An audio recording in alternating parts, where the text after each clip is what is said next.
तारीख आज 5 फरवरी 2025, दिन बुधवार, हिंदी तिथि अष्टमी। और आइए बात करते हैं आज के मुख्य। हेलो दोस्तों, क्या हाल है। तारीख आज 5 फरवरी 2025, दिन बुधवार, हिंदी तिथि अष्टमी। और आइए बात करते हैं आज के मुख्य समाचार में देश भर की तमाम बड़ी खबरों पर नजर डालते हैं। देखिए दोस्तों, एक तो आज 5 तारीख को माघ महीने के गुप्त नवरात्रि की अष्टमी तिथि है और फिर कल 6 तारीख को नवमी रहेगी। तो आज के दिन भी देवी दुर्गा माँ को चढ़ाएं सुहाग का सामान और छोटी कन्याओं की पूजा करें, दान में पढ़ाई से जुड़ी चीजें दें। चलिए आगे बढ़ते हैं अपन खबरों में। देखिए पहली बड़ी खबर, दिल्ली विधानसभा चुनाव की 70 सीटों पर आज वोटिंग होने जा रही है और इससे पहले एक रिपोर्ट सामने आ रही है कि चुनाव में 19% प्रत्याशी जो है ना वो दागी हैं। 5 की संपत्ति 100 करोड़ के भी पार है और इस बार इंडिया गठबंधन की 5 पार्टियां भी आमने सामने खड़ी हो रही हैं। दिल्ली के लोग आज चुनेंगे अपनी सरकार। 699 उम्मीदवार मैदान में उतरे हैं, जिनकी किस्मत का फैसला आज ईवीएम में कैद हो जाएगा। दिल्ली में तकरीबन 13,766 मतदान केंद्रों पर सुबह 7 बजे से शाम 6 बजे तक मतदान होगा। चुनाव आयोग के अधिकारियों ने इसकी तैयारी भी पूरी कर ली है और आप भी जिस भी जोन, जिस भी ब्लॉक इलाके में रहते हैं, वोट डालने जरूर जाएं। और दोस्तों, दिल्ली में वोटिंग से ठीक पहले पूर्व मुख्यमंत्री अरविंद केजरीवाल के खिलाफ एक एफआईआर दर्ज हुई, जो हाल ही में उन्होंने यमुना नदी में जहर वाला बयान दिया था, हरियाणा सरकार पर आरोप लगाए थे। तो अब हरियाणा के लोकल कोर्ट ने आदेश दिया और केजरीवाल के खिलाफ ये एफआईआर दर्ज की गई है। अच्छा, वैसे आपको बता दूं, दिल्ली विधानसभा चुनाव में कुल 70 सीटें हैं और कोई भी राजनीतिक पार्टी को बहुमत से जीतने के लिए 36 से ज्यादा सीटें चाहिए होती है ना। चलिए अगला अपडेट आ रहा है दोस्तों, मीडिया रिपोर्ट्स के मुताबिक आज 5 फरवरी को प्रधानमंत्री नरेंद्र मोदी भी प्रयागराज महाकुंभ जाएंगे और यहाँ संगम में करेंगे पवित्र स्नान और माँ गंगा की पूजा अर्चना भी करेंगे। वहीं देखिए बीते दिन भी संसद में पीएम मोदी ने तकरीबन 1.5 घंटे तक अपना स्पीच दिया। इस दौरान राहुल गांधी के झुग्गियों में फोटो सेशन, विरासत की राजनीति, शीश महल, अर्बन नक्सल समेत कई मुद्दों पर पीएम मोदी ने विपक्ष को घेरा। प्रधानमंत्री ने संसद में बताई 3D की ताकत, कहा कि विकसित भारत का सपना कोई सरकारी सपना नहीं है, बल्कि ये हर एक देशवासी, हर एक नौजवान युवा का सपना है। वहीं पीएम बोले कि हमने बजट में भी न्यूक्लियर सेक्टर खोल दिया है। संसद में एआई यानी आर्टिफिशियल इंटेलिजेंस और रक्षा क्षेत्र के मुद्दों पर भी पीएम मोदी ने अपनी राय रखी। वहीं देखिए दोस्तों, लोकसभा सदन में संसद में गूंजा आदिवासी बच्चों को बेचने का मुद्दा। हाल ही में भास्कर ने इसका खुलासा किया था, तो सांसद राजकुमार रोत बोले कि सैकड़ों आदिवासी बच्चे आज गिरवी रखने को मजबूर हैं। खास करके राजस्थान के आदिवासी इलाकों में बच्चों के गरीबी के कारण को लेकर भी ये लोकसभा में मुद्दा उठा। और खबर देखिए, दिल्ली विधानसभा चुनाव से पहले अरविंद केजरीवाल ने चुनाव आयोग पहुंचकर अपनी कुछ मांगे भी रखी। वो बोले कि भाजपा और दिल्ली पुलिस गुंडागर्दी कर रही है, इलेक्शन कमीशन ने दबाव बनाने की बात भी कही थी। वहीं पॉलिटिक्स से एक और खबर देखिए आप, संसद के सदन में अखिलेश यादव ने महाकुंभ हादसे पर भी मौन रखने की मांग की। बोले कि डिजिटल कुंभ कराने वाले मौत के आंकड़े नहीं बता रहे हैं। हेमा मालिनी बोली कि बड़ी घटना नहीं थी। चलिए अगला अपडेट आ रहा है दोस्तों, महाराष्ट्र में जो अभी जीबी सिंड्रोम फैल रहा है, उसके 163 मामले सामने आ चुके हैं। 21 मरीज अभी भी गंभीर हालत में वेंटिलेटर सपोर्ट पर हैं। 47 मरीज आईसीयू में भर्ती हैं। अकेले पुणे में ही 86 केस है इसके। जीबीएस यानी गुइलेन बेरे सिंड्रोम जो आजकल काफी ज्यादा फैला हुआ है, तो इसको लेकर आप सावधान रहें, सतर्क रहें, है ना। और एक रिपोर्ट सामने आ रही, देखिए देश में हर 5वां घर अभी शेयर बाजार से जुड़ चुका है। बीते 5 साल में इक्विटी से घरेलू संपत्ति 40 लाख करोड़ रुपए तक बढ़ी है। नेशनल स्टॉक एक्सचेंज एनएसई की तरफ से रिपोर्ट जारी की गई। मतलब दिनों दिन हमारे देश में स्टॉक मार्केट में निवेश करने वाले लोगों की संख्या बढ़ रही है और डीमेट अकाउंट ओपनिंग के आंकड़ों में भी अच्छा खासा इजाफा देखा गया। चलिए अगली खबर देखिए, गुजरात में भी यूसीसी लागू करने की तैयारी कर रही है गुजरात सरकार। मुख्यमंत्री ने मसौदा तैयार करने के लिए 5 सदस्यीय कमेटी भी बनाई है और इस कमेटी से 45 दिन में रिपोर्ट मांगी गई है। गुजरात के मुख्यमंत्री भूपेंद्र पटेल ने कहा कि हर हाल में गुजरात में भी यूसीसी कानून लागू होगा, जो हाल ही में उत्तराखंड में लागू हुआ था, आपको पता होगा। तो उसके बाद अब इसे गुजरात सरकार भी लागू करने का ऐलान कर चुकी है। चलिए अगली खबर देखिए दोस्तों, अभी आजकल अयोध्या में भी भक्तों की संख्या ज्यादा आ रही है, तो इस वजह से 18 घंटे खुल रहा है राम मंदिर।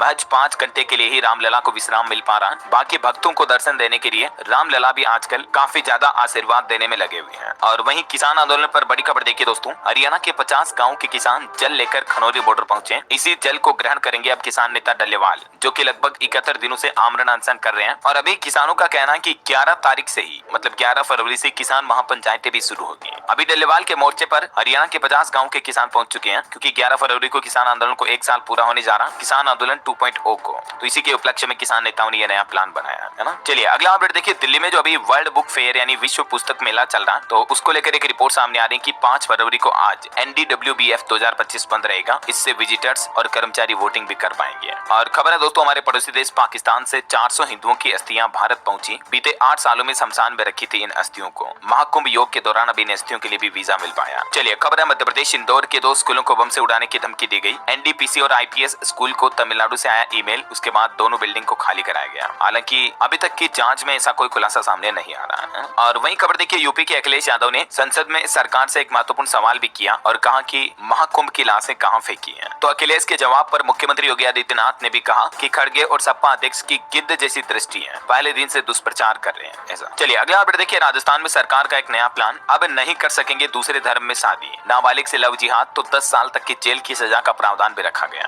राजस्थान की भजनलाल सरकार का कहना है कि सरकार को बिना बताए अब धर्म बदलना पूरी तरह से अपराध माना जाएगा। ठीक है ना। राजस्थान गवर्नमेंट ये जो नया बिल पेश करने जा रही विधानसभा में, इस बिल को लेकर लोगों के मन में क्या क्या विचार और प्रश्न चल रहे हैं, इस बाबत जानकारी भी आप देख सकते हैं। चलिए खबर देखिए, केरल के मंदिर में आतिशबाजी के दौरान आग लगी, 2 लोग झुलस भी गए। और वही देखिए दोस्तों, उत्तर प्रदेश में भी एक बड़ी रेलवे दुर्घटना हो गई, 2 मालगाड़ियां टकराई, दोनों लोको पायलट काफी गंभीर हालत में अभी अस्पताल में भर्ती है। एक तो रेड सिग्नल पर एक ट्रेन खड़ी थी, तभी पीछे से दूसरी ट्रेन ने टक्कर मार दी। उत्तर प्रदेश के फतेहपुर में ये एक्सीडेंट की घटना हुई है ना। और वही देखिए दोस्तों, सुप्रीम कोर्ट का फैसला, यूएपीए पर सुनवाई करने से इनकार कर दिया और सर्वोच्च न्यायालय ने कहा कि इसके लिए हम पहले उदाहरण नहीं हो सकते हैं, दिल्ली हाईकोर्ट इस मामले पर सुनवाई करे ऐसा। वहीं सुप्रीम कोर्ट ने यह भी पूछा कि 63 विदेशी अब तक डिटेंशन सेंटर में क्यों रह रहे हैं, क्या असम सरकार किसी मुहूर्त के इंतजार में है, 14 दिन में इनको वापस भेजा जाए ऐसा। सुप्रीम कोर्ट ने कल मंगलवार को इस मामले पर सुनवाई करते हुए फैसला लिया है। ठीक है। और अगली खबर देखिए, हिमाचल प्रदेश में किसानों से 40 रुपए प्रति किलो के हिसाब से गेहूं खरीदेगी अब हिमाचल की सुक्खू सरकार। किसान भाई लोग कुल इन 34 जगहों पर अपनी गेहूं की फसलें वगैरह बेच पाएंगे, है ना। ये हिमाचल की सुक्खू सरकार की तरफ से फैसला लिया गया है। चलिए अगला अपडेट देखिए, झारखंड राज्य में सभी जिलों के एसपी तक पहुंचा एडीजी का नया निर्देश, अब से हर हाल में करना होगा ये काम। दरअसल एडीजी प्रशिक्षण सुमन गुप्ता ने सभी एसपी को ई साक्ष्य ऐप के अनिवार्य उपयोग का निर्देश दिया है। कुल मिलाकर इस ऐप का उद्देश्य अब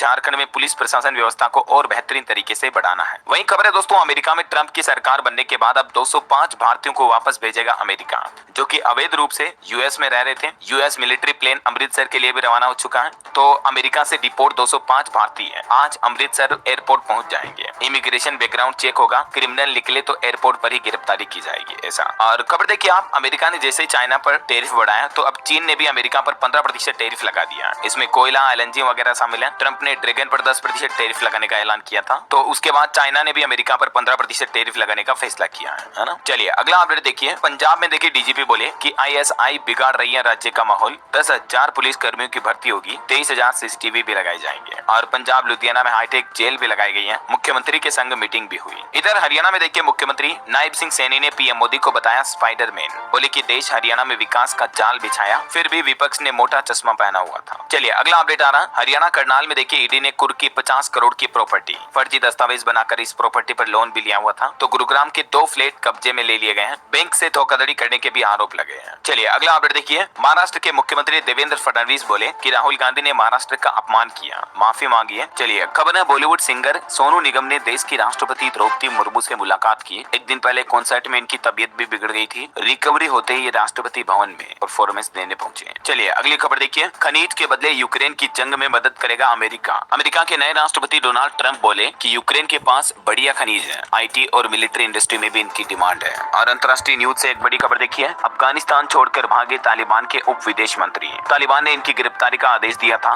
ये लड़कियों की पढ़ाई पर बैन के खिलाफ थे। चलिए अगला अपडेट देखिए, महाराष्ट्र में बीएमसी ने 2025-26 के लिए 74,000 करोड़ रुपए से भी ज्यादा का बजट पेश किया, जो कि पिछली बार के बजट से लगभग 14% ज्यादा रहा। बीएमसी के अतिरिक्त नगर आयुक्तों ने मुंबई स्थित मुख्यालय में नगर आयुक्त भूषण गगरानी के सामने ये बजट पेश किया। टोटल बजट रहा 74,427 करोड़ का, है ना। बहरहाल अभी तो कुछ और महत्वपूर्ण और काम की खबरें देखेंगे दोस्तों अपन, लेकिन फिलहाल वक्त तो चला है आज की ताजा मौसम समाचार जानने का। और हाँ, आपको याद दिला दूं, अगर आप डीएलएस न्यूज चैनल पर पहली बार आए हो और चैनल से अभी तक जुड़े नहीं हो तो जुड़ जाइए, चैनल को सब्सक्राइब करके बेल आइकन जरूर दबा दीजिएगा और एक लाइक और शेयर भी जरूर कर देना, ताकि आपको रोजाना की ताजा खबरें, महत्वपूर्ण मुख्य समाचार, काम के न्यूज अपडेट सबसे पहले आपके मोबाइल पर मिलते रहेंगे, है ना। चलिए बिना वेस्ट किए सीधा आगे बढ़ते हैं मौसम अपडेट्स में। तो देखिए, राजस्थान, उत्तर प्रदेश समेत 9 राज्यों में बारिश का माहौल देखा गया। झारखंड में तापमान 33 डिग्री के पार चल रहा है। 8 फरवरी के बाद फिर से बदलेगा मौसम। देखिए कुछ बीते दिन मौसम के अपडेट। राजस्थान, उत्तर प्रदेश समेत 9 राज्यों के 20 जिलों में बारिश का माहौल देखा गया। हालांकि अभी तापमान कई राज्यों में काफी ज्यादा चल रहा है, जैसे मध्य प्रदेश, झारखंड में तो 34 डिग्री तक पारा पहुंच चुका, मतलब गर्मी जैसे हालात महसूस हो रहे हैं। हालांकि अभी भी उत्तर भारत भारत में जम्मू कश्मीर, लद्दाख, उत्तराखंड में बारिश के साथ साथ हिमाचल प्रदेश के ऊंचे पहाड़ी इलाकों में बर्फबारी भी देखने को मिल रही है। चलिए कुछ अलग अलग राज्यों के मानसून अपडेट देखते हैं। देखिए राजस्थान में जयपुर समेत 6 जिलों में सुबह सुबह ही हल्की बारिश हुई। देर रात उदयपुर, अजमेर, सिरोही, सवाई माधोपुर में भी बूंदाबांदी देखी गई और आज से राजस्थान में सर्दी बढ़ने की भी संभावना है। इधर मध्य प्रदेश में देखिए दिन काफी गर्म चल रहे हैं। पहली बार एमपी का तापमान 34 डिग्री के पार पहुंचा।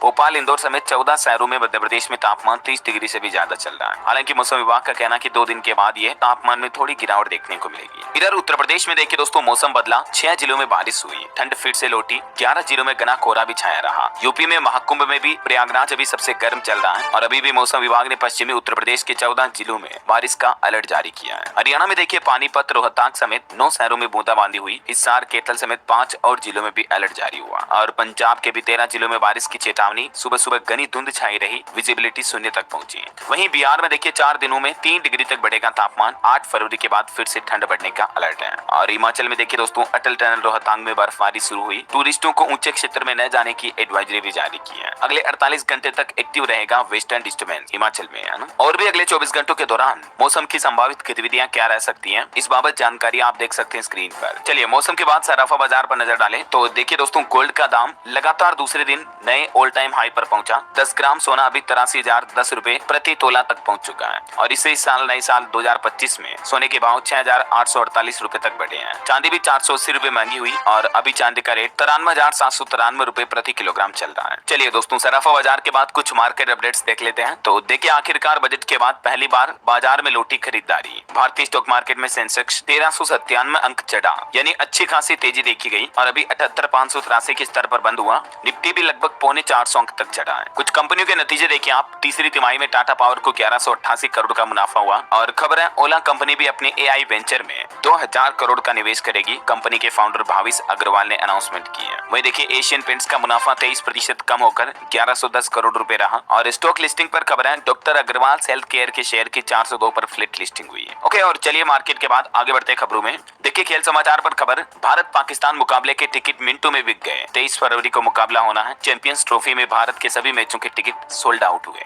वहीं खबर है सूर्य कुमार भी रणजी ट्रॉफी में उतरेंगे। 8 फरवरी को मुंबई का हरियाणा से क्वार्टर फाइनल भी होगा। इंग्लैंड के खिलाफ 5 T20 में सिर्फ 28 रन बनाए इन्होंने। इधर लखनऊ सुपर जायंट्स के मालिक ने इंग्लैंड में भी टीम खरीदी। द 100 लीग में मैनचेस्टर ओरिजिनल्स के लिए 1252 करोड़ रुपए की बोली भी लगाई। चलिए आगे बढ़ते हैं खबरों में। देखिए खबर, उत्तर प्रदेश के 8 जिलों में बुधवार को सवैतनिक अवकाश घोषित किया। एक जिले में सार्वजनिक अवकाश भी घोषित हुआ। यूपी के जो सरकारी कर्मचारी हैं इनको दिल्ली में दिल्ली चुनाव में वोट डालने के लिए सवेतन अवकाश मिलेगा, ठीक है ना। तो इन जिलों के कर्मचारियों को यह फायदा होना है। और वहीं देखिए दोस्तों उत्तर प्रदेश के स्कूलों में अपार आईडी को लेकर सख्ती बढ़ती जा रही है। कई जिलों में वेतन रोकने की भी चेतावनी दी गई है। हालांकि अभी तक 60 से 70% ही स्कूलों में स्टूडेंट्स के अपार आईडी बन पाए हैं। और यूपी में 69,000 शिक्षक भर्ती मामले पर भी खबर आ रही। शिक्षा मंत्री से मिले अब प्रभावित शिक्षक, कोर्ट में अभ्यर्थियों का पक्ष रखने की मांग भी उठाई है। और वही खबर है दोस्तों यूपी परीक्षा ड्यूटी से अवकाश लेना अब नहीं होगा आसान, देना होगा सीएमओ का स्वास्थ्य प्रमाण पत्र भी। उत्तर प्रदेश बोर्ड परीक्षा में भी ड्यूटी से मना करने के लिए नया नियम लागू हो चुका है। चलिए खबर देखिए, संजय मल्होत्रा पहली बार करेंगे आरबीआई की एमपीसी बैठक की अध्यक्षता। भारतीय रिजर्व बैंक आरबीआई की बजट के बाद जो एमपीसी मीटिंग होने वाली है 7 फरवरी को। देश भर के मार्केट एक्सपर्ट की निगाहें भी इस पर है कि इसमें भारतीय रिजर्व बैंक ब्याज दरों में कटौती का ऐलान कर सकता है ऐसा। चलिए अगली खबर देखिए, ऑफिस में काम करने वाले कर्मचारियों की भर्तियां 4% तक बढ़ी है। एफएमसीजी कंपनियों ने भी सर्वाधिक नौकरियां दी। देश में एम्प्लॉयमेंट जॉब को लेकर ये रिपोर्ट्स देख सकते हैं आप, है ना। चलिए अगला अपडेट देखिए, आईबीईएफ की रिपोर्ट के आंकड़ों से पता चला है कि तेजी से बढ़ते निर्माण उद्योग में प्रभावी नेतृत्व और प्रबंधन पेशेवरों की मांग भी बढ़ रही है।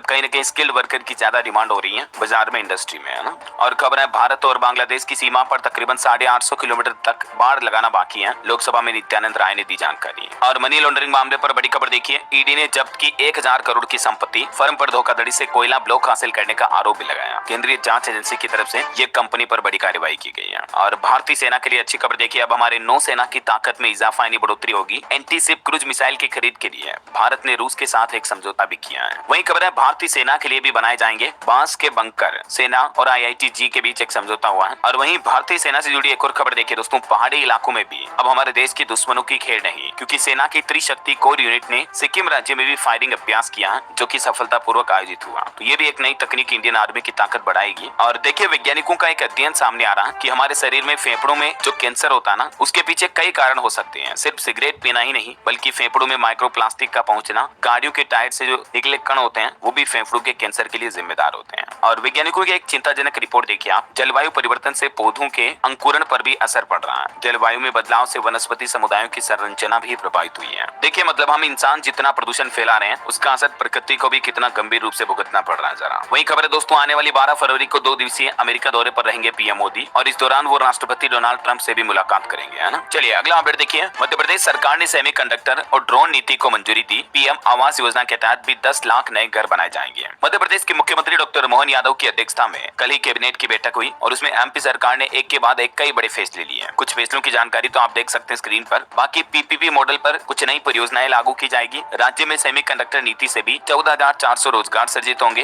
ड्रोन संवर्धन एवं उपयोग नीति 2025 को भी मंजूरी मिली। हुकुमचंद मिल परियोजना को मंजूरी मिली, और वेटरनरी कॉलेज के छात्रों का स्टाइपेंड भी बढ़ाया गया। तो ये कुछ एमपी सरकार के बड़े फैसले रहे। पूरी लिस्ट और डिटेल जानकारी आप देख सकते हैं स्क्रीन पर। और खबर है दोस्तों, झारखंड में भी सीएए, यूसीसी, एनआरसी को खारिज करने का प्रस्ताव पारित हुआ। झामुमो ने उठाया बड़ा कदम। झारखंड की हेमंत सोरेन सरकार की तरफ से यह फैसला लिया गया। और वही खबर है, जीएसटी की दरें और स्लैब घटेंगे या बढ़ेंगे। जीएसटी परिषद इस पर जल्द ही अगला फैसला लेगी। वित्त मंत्री का कहना कि अभी जीएसटी में 4 स्लैब हैं, 5, 12, 18 और 28%। तो काफी चीजों पर आपको अगली जीएसटी काउंसिल मीटिंग में बदलाव देखने को मिल सकते हैं, है ना। वही खबर है, तेलंगाना विधानसभा में पास हुआ प्रस्ताव। देश भर में जातिगत सर्वे के लिए केंद्र सरकार से की जाएगी अपील। ओके, और चलिए दोस्तों, अंत में आज के राशिफल पर नजर डाल लेते हैं। देखिए, आज कर्क राशि के लोगों को अच्छी खबर मिल सकती है। रुका पैसा मिलने के भी योग है। मकर राशि वालों को भी उपलब्धि मिल सकती है। और भी कुछ अलग अलग राशियों का राशिफल आप देख सकते हैं स्क्रीन पर। और हाँ दोस्तों, आप मुझे कमेंट करके बताइए कि भारत सरकार ने इस साल के बजट में एआई पर खर्च करने के लिए कुल कितना बजट तय किया है। कमेंट में लिखना आपको। साथ ही इस वीडियो को लाइक और शेयर करना। डीएलएस न्यूज चैनल को सब्सक्राइब करके बेल आइकन जरूर दबा देना, रोजाना ऐसे इन्फॉर्मेटिव जानकारियां देखते रहने के लिए। ओके, ख्याल रखिएगा अपने आप का, अपने परिवार का। मिलेंगे अगले नेक्स्ट अपडेट में, तब तक के लिए जय हिंद, जय भारत, वंदे।